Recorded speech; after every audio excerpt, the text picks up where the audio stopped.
Good morning, everyone. Welcome back to This Old Kitchen. So I have already started my morning. I'm doing a couple different recipes in regards to bread. Obviously, bagels because that's like a weekly staple for the girls. But I'm also doing some sandwich bread and some sourdough sandwich, or actually, no, sourdough sandwich bread and then a sourdough loaf for my oldest daughter because she is requesting sourdough.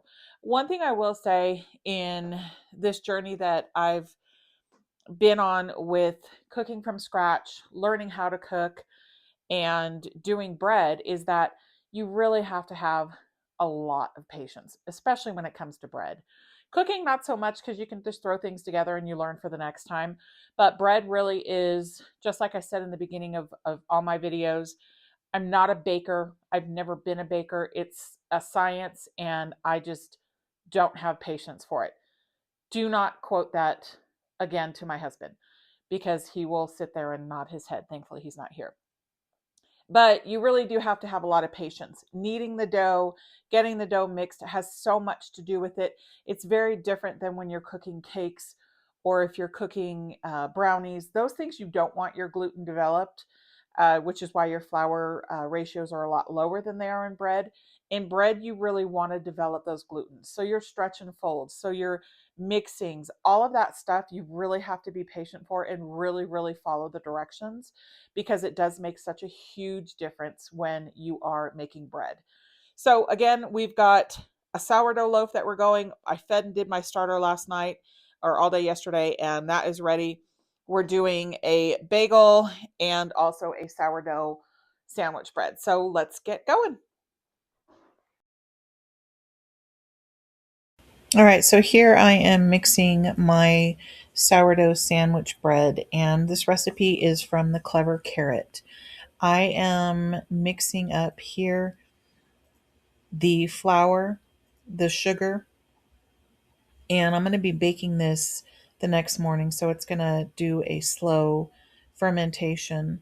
But the ratios are really going to vary on what you in your elevation go with. Now, with where I live, I need a higher hydration. So this is going to be 100 grams of active starter.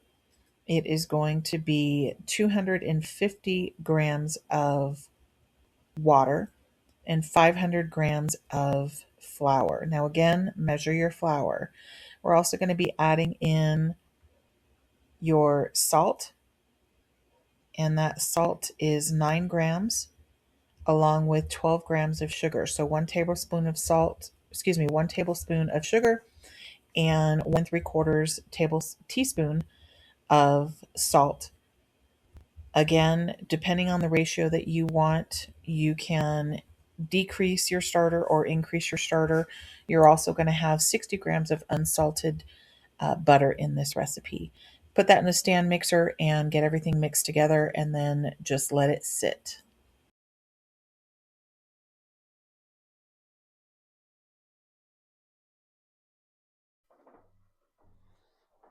Alrighty, so it has been well over an hour and a half since this bagel batter has risen. It's been a little crazy this morning, but we are going to go ahead and get these shaped. And I will tell you again, just feeling this batter right now, mixing it for the adequate amount of time really has made a difference. It's much smoother. It's not as sticky. So I'm super excited that I decided to be patient and get this really mixed in. See, not too sticky. I am going to wet my hands though, just to get this rolled out. And again, the same way that we always roll into each other to make a tight ball, snap together. And you can roll them out if you want to make them smooth. I'm just going to put them on there like that. And I'm actually going to pull 3 of these. 2 of them.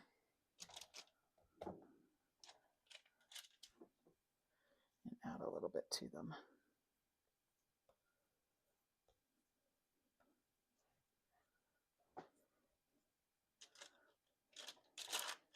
Now with bagels, you can, after their second rise, once you shape them, you can poke a hole in them and give them a traditional bagel look. I don't. My daughter doesn't really care either way how they look. She just wants to eat good bagels. So we're going to let these sit and rise for about a half an hour. Again, you can use some oil on your sheet to prevent them from sticking, or you can use rice flour, or you can use cornmeal. If you use cornmeal, you're going to kind of get like a texture of English muffins, but you definitely can use that. Okay, let's get those rising. All right, so we've got our water coming to a simmer. You don't want a heavy boil, you just want a heavy boil. You just want a simmer.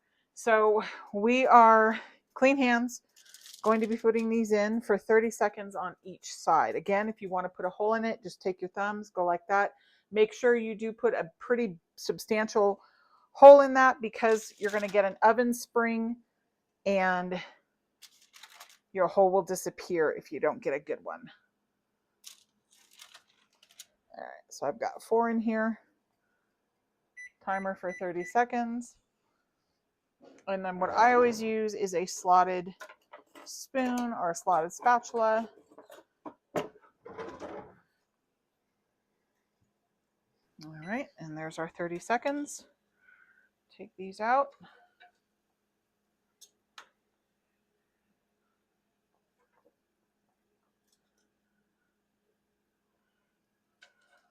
Flip, flip, flip, and flip. And while we're doing that, we're going to get our egg wash ready. It's going to be 1 egg with just a splash of cold water. Do an egg wash. I've done melted butter. I've done buttermilk. I've done heavy cream. You can really do anything with this. If you don't like the taste that the egg gives you, you can do just an egg white as opposed to using the egg yolk as along with that. And it's just a light brush.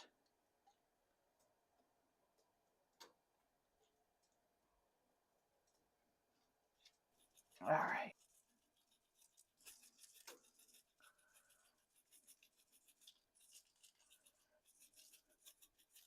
And see, they are flattening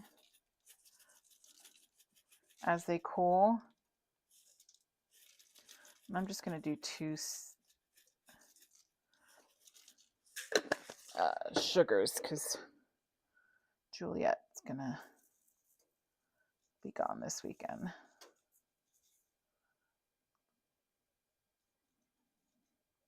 And then I'm going to make her, she likes the cinnamon sugar. My daughter's best friend, she's been staying with us, she likes cinnamon sugar. I usually make my own cinnamon sugar, but then I realized that they sell cinnamon chips at the grocery store. So I'm going to try that and make her bagels this weekend. So when she comes back on Monday, she'll have those. Now we've got our oven at 425. We're going to bake these for about 20 to 25 minutes. You can go as little as 15 minutes. Just keep an eye on them. You want that golden brown color to come up.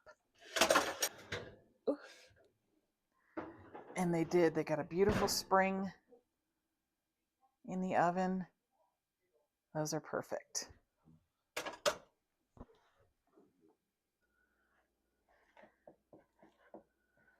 You may add levity to the video, honey. No, I don't want to. No, you don't want to. All right, so you've got your stretching dough in here, and we're just going to do a stretch. Your sourdough in here, you're going to do a stretch and fold. And what you'll want to do when you do your stretch and folds is scrape the bowl, pull up, and fold down. Turn the bowl, pull up, and just like that. And I always scrape from the bottom of the bowl just to make sure that you are getting all of your dough, because you don't want to waste any. All right, and we'll let that sit again for another hour. Good morning, everyone. Much needed coffee. All right, everyone is off to school. They've got their lunches. The bagels that we did yesterday are all done, so the kids have been fed. I've already put in my sandwich bread. Now my sandwich bread went in about 10 minutes ago at 375, and that's gonna bake for about 40 minutes, between 35 and 45, depending on your oven. Again, at 375. You want your temperature of your bread, any bread that you have, to be between 195 and 210. Anything before that is going to be raw. Anything after that is going to be obviously very dry and dense. So I did a video yesterday in regards to why and what happens when you don't weigh your flour and your baking. I've really learned in the last probably 6 months that you really have to weigh it, because if you use a cup and you dig into your flour, that's going to compact the flour. If you use anything other than scooping and putting in, it's going to compact the flour. So if you don't have a scale, which again, I showed you my scale, I got this on Amazon. The cheapest one they have, it was like $8, and I've had it for about a year and a half. I think I'm gonna actually upgrade and get a bigger one. But I truly, hands down, weighing your flour really makes such a huge difference. So we are going to let that sandwich bread finish cooking. Then we're going to get our sourdough loaf in. Now your sourdough loaf, you are going to heat the pan first. So as soon as that sandwich bread comes out, I'm going to toss it onto a cooling rack, and I'm going to toss lift this up out of this bread pan, put that bread pan inverted over it so it makes it like a Dutch oven, and we are going to get the sourdough done. Sourdough goes at 450.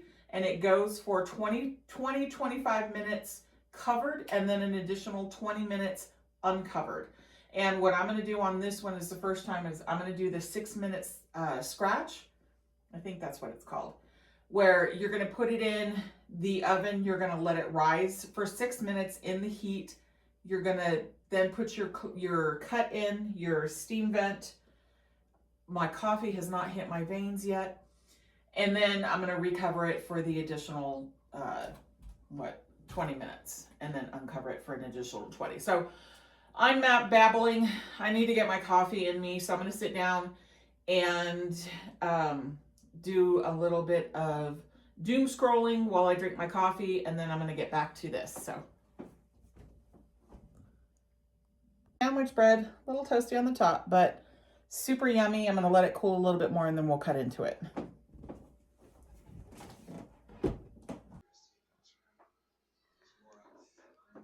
All right, well, it's out. There you go. We're going to let this cool, and then we'll cut.